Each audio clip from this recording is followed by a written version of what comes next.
பிற்படுத்தப்பட்ட மக்களுக்கான இடஒதுக்கீட்டுக்காக தன்னுடைய அமைச்சர் பதவியை ஒரு தலைவர் ராஜினாமா செய்யறாருன்னா உங்களுக்கு வேணும்னா சாதாரணமா தெரியலாம். எனக்கு அப்படி கிடையாது.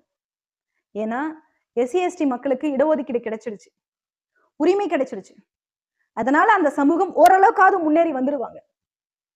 ஆக அவனை போலவே ஒடுக்கப்பட்ட மக்களை போலவே உரிமைகள் மறுக்கப்பட்டு இருக்கக்கூடிய பிற்படுத்தப்பட்ட மக்களுக்கும் இடஒதுக்கீட்டை உறுதி செய்யும் போதுதான் அவர்களும் நல்லா இருக்க முடியும், நாமளும் நல்லா இருக்க முடியும் அப்படின்னு பாபா சாஹேப் அம்பேத்கர் நினைச்சாரு.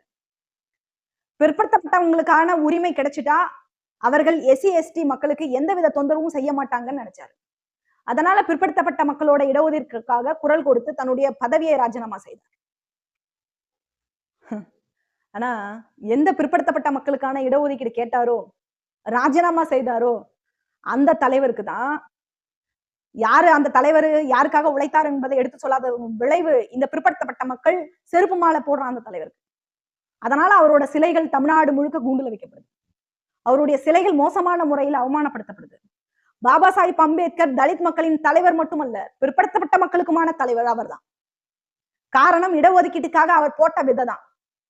அன்னைக்கு அவரால் உருவாக்கப்பட்ட காக்கா கலைஞர்கள் குழு பின்னால மண்டல் கமிஷனா மாறிச்சு. அதன் பிறகு விபி சிங் தலைமையில பிற்படுத்தப்பட்ட மக்களுக்கான இடஒதுக்கீடு நடைமுறைப்படுத்தப்பட்டது.